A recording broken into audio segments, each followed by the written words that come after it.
Assalamualaikum semuanya, balik lagi bareng aku Elena di channel Elena Family. Nah, kemarin kan aku udah nge-share beberapa video tentang umroh mandiri ya teman-teman, mulai dari budgeting, terus itinerary, step by step, terus juga aku nge-share tentang perlengkapan umrohnya, apa aja yang perlu disiapin. Nah, sebenarnya kalau kita pikir-pikir itu lebih enak kita umroh mandiri atau umroh pakai travel ya. Makanya di video kali ini aku bakalan ngejabarin perbedaan antara umroh mandiri sama umroh pakai travel, siapa tahu bisa jadi pertimbangan teman-teman nih. Kita mulai dari yang paling kerasa ya teman-teman. Yang pertama adalah handling bagasi. Nah, jadi kalau kita umrohnya pakai travel, itu koper kita semuanya diurus sama pihak travel. Jadi kayak kita tuh cuman dateng ke bandara, habis itu kita serahin kopernya sama petugas, terus kita bawa diri aja sama bawa tas yang kita perlukan sama koper kecil, koper kabin, masuk ke dalam pesawat.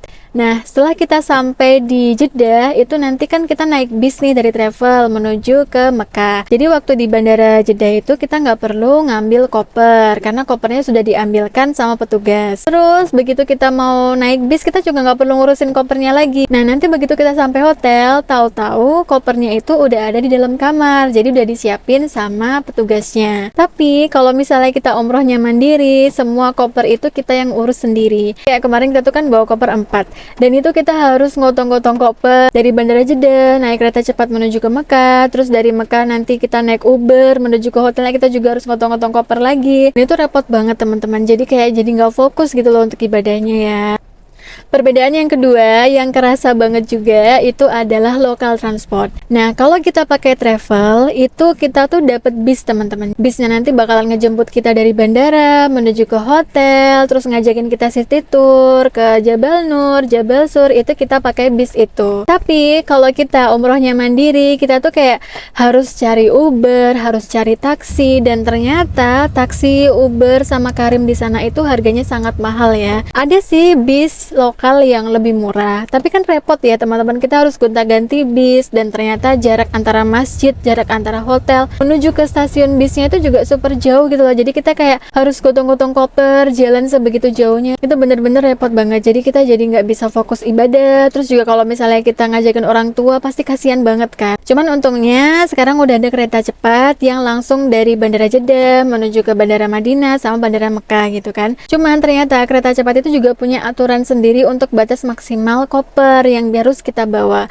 Kalau kita pakai travel kan koper yang gede itu kan bener-bener diurus sama petugas, tapi kalau kita sendiri kita harus ngurus sendiri gitu kan. Makanya kemarin bener-bener kita kerepotan banget deh waktu umroh mandiri. Yang ketiga adalah mutawif. Apa sih mutawif itu? Mutawif itu adalah orang yang ditugaskan untuk membimbing kita selama di sana. Jadi mulai dari pembimbingan ibadah umroh, terus manasik umroh, pengenalan-pengenalan tentang tempat ziarah di daerah Masjidil Haram, di Jabal Nur, Jabal Sur, segala macam. Terus juga mereka tuh bisa ngenalin kita tentang adab dan budaya selama di Mekah Madinah itu kayak gimana. Itu jadi kita kayak ngerasa aman banget gitu kan. Nah, kalau kita umrohnya pakai travel, itu mereka sudah menyediakan satu mutawif untuk beberapa orang dalam rombongan itu. Tapi kalau kita umrohnya mandiri, itu kita harus nyari mutawif lagi nih teman-teman. Mutawif itu harganya lumayan mahal ya. Kemarin aku sempat lihat di TikTok itu harganya sekitar 1 sampai 3 jutaan. Nah, makanya kalau misalnya kita pakai travel kan murah nih, 3 juta untuk dibagi banyak orang kan murah. Nah, tapi karena aku cuma berdua sama suami, 3 juta dibagi untuk 2 orang ya jatuhnya mahal kan. Akhirnya kemarin kita nggak pakai mutawif karena kebetulan juga kita udah punya pengalaman umroh dari orang tua kita.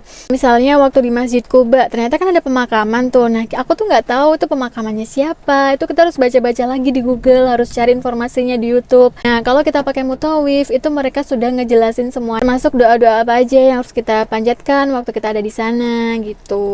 Yang keempat adalah penanganan masalah. Nah, mungkin aja nih teman-teman waktu kita umroh itu tiba-tiba sakit, atau di Mekah itu kan ada ya kadang ada kejadian fitnah, kayak misalnya kita dituduh mencuri, atau misalnya paspor kita hilang, atau misalnya ada orang yang meninggal dunia selama di sana. Kalau kita nggak pakai travel, itu pasti bakalan repot banget ngurusnya ya teman-teman, karena kita nggak punya pengetahuan di sana kalau ada kejadian kehilangan paspor ngurusnya di mana.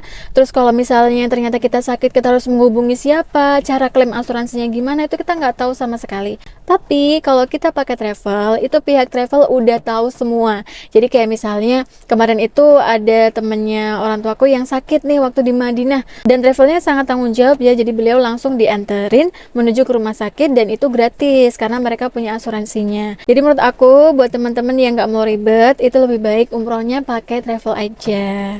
Selanjutnya adalah dari segi bahasa ya, karena ternyata di sana itu jarang orang yang ngerti bahasa Inggris. Memang kalau banyak yang bilang ini banyak kok orang-orang yang udah ngerti bahasa Indonesia di Mekah Madinah itu. Memang sih kalau kita ke masjidnya atau ke dalam tempat pembelian oleh-oleh itu banyak banget orang-orang Arab yang bisa bahasa Indonesia karena saking banyaknya jamaah Indonesia di sana ya. Tapi kalau misalnya kayak kita di jalan nih, kita ketemu sama supir taksi atau kita ketemu sama orang-orang bandara, nah itu mereka tuh nggak ngerti, kadang mereka nggak ngerti bahasa Inggris gitu. Makanya kalau kita umrohnya mandiri terus kita nggak ngerti bahasa Arab, nah itu bakalan susah banget teman-teman, walaupun kita bisa bahasa Inggris ya. Terus selanjutnya adalah kalau misalnya kita bawa orang tua nih, kan biasanya waktu tawaf, waktu sa'i itu biasanya ada yang pesan kursi roda. Kalau kita umroh mandiri itu kita bingung nih pesan kursi rodanya di mana ya. Tapi kalau kita sama umroh travel itu biasanya mereka udah nyediain. Selanjutnya adalah di pendaftaran raude ya teman-teman. Jadi kalau kita umrohnya pakai travel, itu pendaftaran masuk ke raudanya itu udah kolektif. Jadi kita nggak perlu daftar sendiri lagi. Nah kalau kita umrohnya mandiri itu kita harus daftar sendiri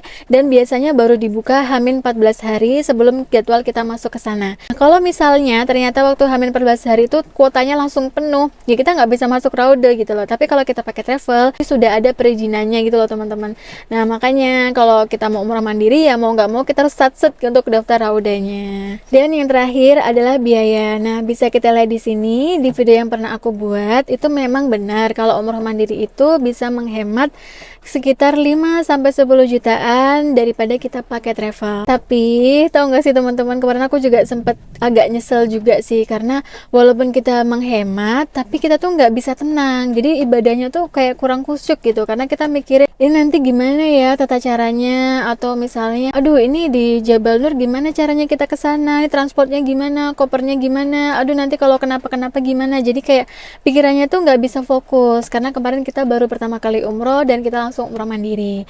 Nah buat teman-teman yang memang udah pernah umroh dengan travel terus selanjutnya umroh mandiri tuh mungkin enak ya, karena kan udah tahu nih tata caranya gimana, udah tahu kalau misalnya ke Jabal Nur naik apa segala macam udah tahu. Nah makanya buat teman-teman yang baru pertama kali umroh, lebih baik umrohnya pakai travel dulu. Nanti untuk next umroh bisa umroh mandiri. Atau buat teman-teman yang ngajakin orang tua nih, daripada nanti bingung kira-kira sewa kursi rodanya gimana, atau kalau orang tua sakit gimana, daripada kita pusing mikirin itu, lebih baik umrohnya pakai travel aja. Karena kalau misalnya kita nggak pinter-pinter cari tiket yang murah, cari hotel yang murah, itu bisa aja malah lebih mahal umroh mandiri daripada umroh travel gitu. Oke teman-teman, makasih banyak ya udah nonton video ini. Semoga bermanfaat ya. Sampai jumpa di video selanjutnya. Assalamualaikum.